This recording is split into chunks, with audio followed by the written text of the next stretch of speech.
Bismillahirrahmanirrahim. Berkaitan dengan ilmu waris, kita harus ada kesepahaman dulu tentang harta itu sendiri. Seseorang hidup, dia berusaha mendapatkan harta untuk kebutuhan hidupnya. Terus Allah berikan kepadanya sebagai penopang hidup. Tetapi dalam rangka tentu yang benar, harta tersebut sebagai bahan ataupun modal untuk beribadah kepada Allah Subhanahu wa Ta'ala. Itu masih dikuasakan kepada orang yang punyanya atau orang yang dititipi oleh Allah Subhanahu wa Ta'ala.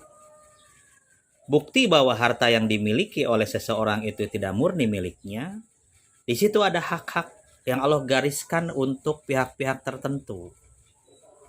Kalau masih berkekurangan, ya udahlah untuk pribadi.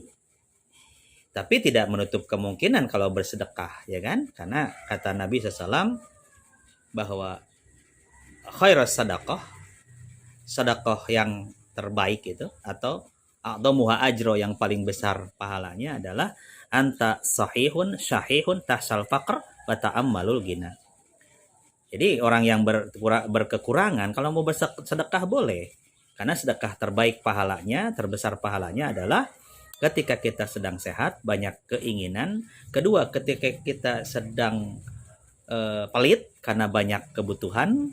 Dan ketika kita takut miskin, takut fakir. Dan ketika kita ingin kaya. Itulah orang bersedekah, sedekahnya akan sangat besar pahalanya.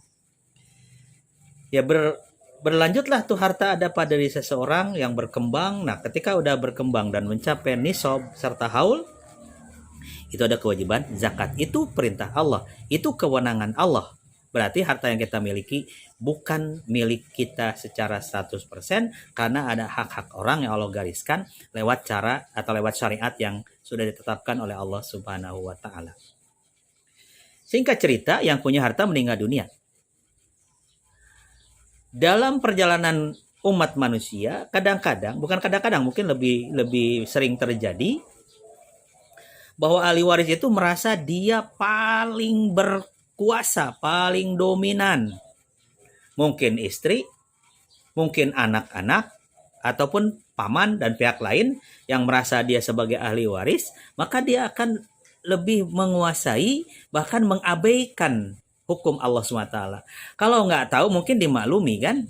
Kalau nggak tahu hukumnya, belum belajar, belum dapat pengetahuan tentang itu, dimaklumi. Tapi kalau ilmunya tahu ada bahwa dalam Islam itu cara menyelesaikan warisan, kemudian dia tidak melaksanakannya, dosanya besarnya luar biasa. Makanya dalam kaitan dengan masalah warisan tersebut, Allah Subhanahu wa Ta'ala sudah menggariskan ya. Jadi bukan ikut campur ya. Kewenangan penuh ada pada Allah Subhanahu wa Ta'ala ya kan dalam bab warisan. Kalau mungkin nanti bisa dibuka ayat yang berkaitan dengan hukum waris dalam Al-Qur'an ya, yaitu surat An-Nisa ayat 11 sampai ayat 14. Dan ayat terakhir surat An-Nisa yaitu ayat 176.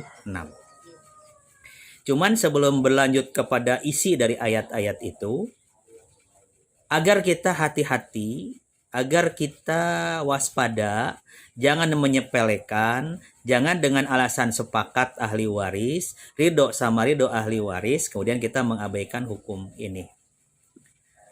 Alasannya kenapa? Ayatnya sudah jelas. Allah mengatakan di ayat 13-nya, tilka hududullah. Itulah hudud, batasan atau aturan Allah. Wa may yuti'illah wa rasulah, siapa yang taat kepada Allah dan Rasulnya, yudkhilhu jannatin tajri min tahtihal anhar. Allah akan masukkan dia ke surga yang mengalir di bawahnya sungai-sungai. Khalidina fiha, mereka kekal di dalamnya. Badzalikal fauzul azim, dan hal semacam itu adalah keberuntungan yang besar. Kebalikannya ayat 14-nya, ini yang harus kita waspada dan hati-hati. Jangan gampang mengatakan kami ridho, rela sepakat dibagi rata, gitu kan.